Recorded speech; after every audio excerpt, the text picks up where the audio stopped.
अंग्रेजों ने भारतीय समाज को कैसे तोड़ा और हमें मानसिक गुलाम बना दिया। भूमिका। भारत को गुलाम बनाने के लिए सिर्फ सैन्य शक्ति या राजनीतिक नियंत्रण ही काफी नहीं था। अंग्रेजों ने भारतीय समाज को अंदर से तोड़ने के लिए एक सुव्यवस्थित योजना बनाई। उन्होंने हमारी शिक्षा प्रणाली, न्याय व्यवस्था, प्रशासनिक नीतियों और सांस्कृतिक मूल्यों में ऐसे बदलाव किए जिससे भारतीय मानसिक रूप से गुलाम बन जाएं और हमेशा उनके अधीन बने रहें।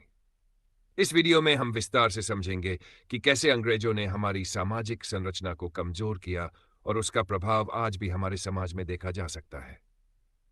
भारत में अंग्रेजों के आने से पहले की सामाजिक संरचना। अंग्रेजों से पहले भारत एक मजबूत सामाजिक व्यवस्था के तहत चलता था। गांव आत्मनिर्भर थे, परिवार व्यवस्था मजबूत थी, शिक्षा गुरुकुल पद्धति पर आधारित थी और लोग अपनी परंपराओं से जुड़े थे।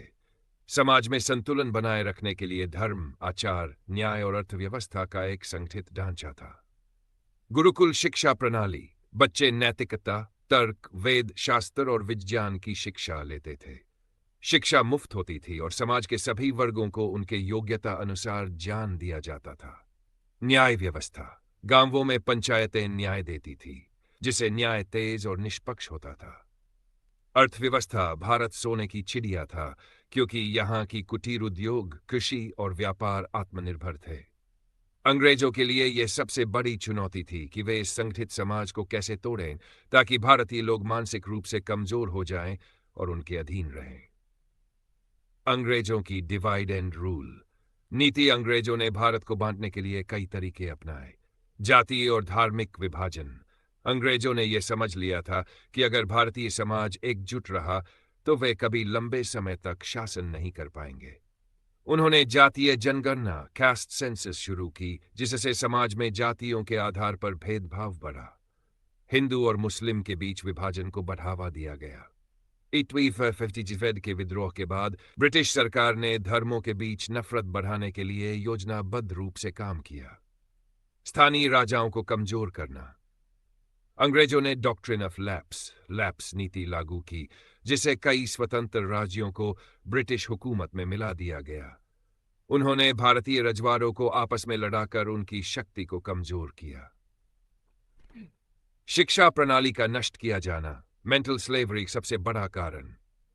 अंग्रेजों ने भारतीय शिक्षा प्रणाली को नष्ट कर दिया और एक नई शिक्षा नीति लागू की, जिससे भारतीय मानसिक रूप से गुलाम बने। ये पाठ सर लॉर्ड मैकाले ने भारतीय शिक्षा प्रणाली को पूरी तरह बदल दिया। गुरुकुल शिक्षा प्रणाली समाप्त कर दी गई और अंग्रेजी शिक्षा को अनिवार्य बना दिया गया। भारतीयों को सिर्फ क्लर्क और नौकर बनने की शिक्षा दी गई ताकि वे ब्रिटिश प्रशासन को सहयोग दे सकें। भारतीयों को यह सिखाया गया कि अंग्रेजी भाषा और पश्चिमी संस्कृति श्रेष्ठ है और उनकी अपनी सभ्यता पिछड़ी हुई है। इस नई शिक्षा प्रणाली का प्रभाव यह हुआ कि भारतीय मानसिक रूप से अंग्रेजों की सोच को अपनाने लगे और अपने ही सांस्कृतिक मूल्यों को निम्न मानने लगे। न्याय व्यवस्था में बदलाव। पहले भारत में न्याय प्रणाली स्थानीय स्तर पर प्रभावी थी, लेकिन अंग्रेजों ने इसे पूरी तरह बदल दिया। भारतीय कानूनों की जगह ब्रिटिश कानून लागू किए गए, जिससे न्याय प्रक्रिया जटिल और महंगी हो गई।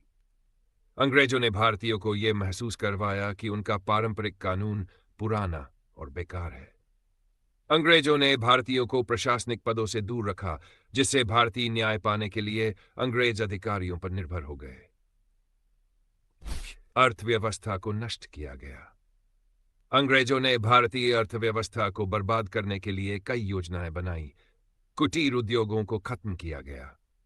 भारतीय हस्तशिल्प और कुटीर उद्योग विश्व प्रसिद्ध थे, लेकिन अंग्रेजों ने भारतीय उत्पादों पर भारी कर लगाया और इंग्लैंड से सस्ते माल भारत में भेजे।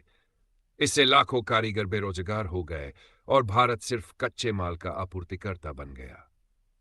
कृषि नीति में बदलाव।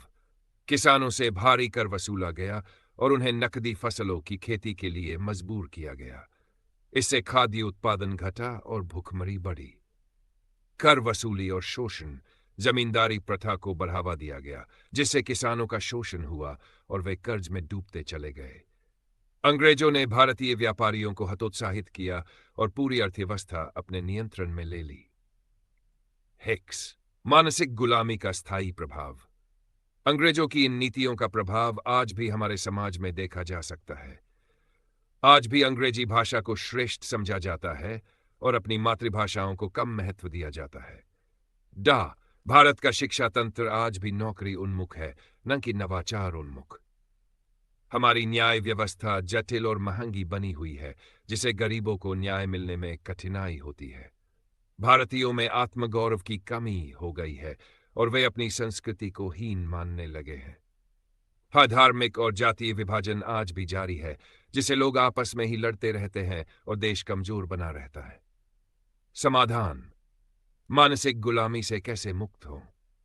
अपनी संस्कृति, इतिहास और भाषा पर गर्व करें और पश्चिमी सोच की अंधी नकल न करें। शिक्षा प्रणाली में सुधार करें, जिससे बच्चों को सही इतिहास पढ़ाया जाए और वे आत्मनिर्भर बने। स्थानीय व्यापार और कुटीर उद्योगों को बढ़ावा दें, ताकि अर्थव्यवस्था मजबूत हो। न्याय प्रणाली को सरल और सुलभ बनाया जाए, ताकि सभी को न्याय मिले। एकता बनाए रखें और जातीय तथा धार्मिक राजनीति से बचें, ताकि समाज संगठित रह सके। निष्कर्ष: अंग्रेजों ने भारत पर सिर्फ शासन नहीं किया, बल्कि हमारी मानसिकता को इस हद तक प्रभावित किया कि आज भी हम उनकी बनाई गई नीतियों के दुष्प्रभाव झेल रहे हैं। अगर हमें मानसिक गुलामी से मुक्त होना है, तो हमें अपने इतिहास को समझना होगा, अपनी शिक्षा प्रणाली में सुधार करना होगा और अपनी सांस्कृतिक जड़ों को फिर से अपनाना होगा। अगर आपको ये वीडियो जानकारीपूर्ण लगी तो इसे लाइक करें, शेयर करें और कमेंट में अपनी राय बताएं। चैनल को सब्सक्राइब करना ना भूलें, ताकि ऐसे और वीडियो आप तक पहुंचते रहें।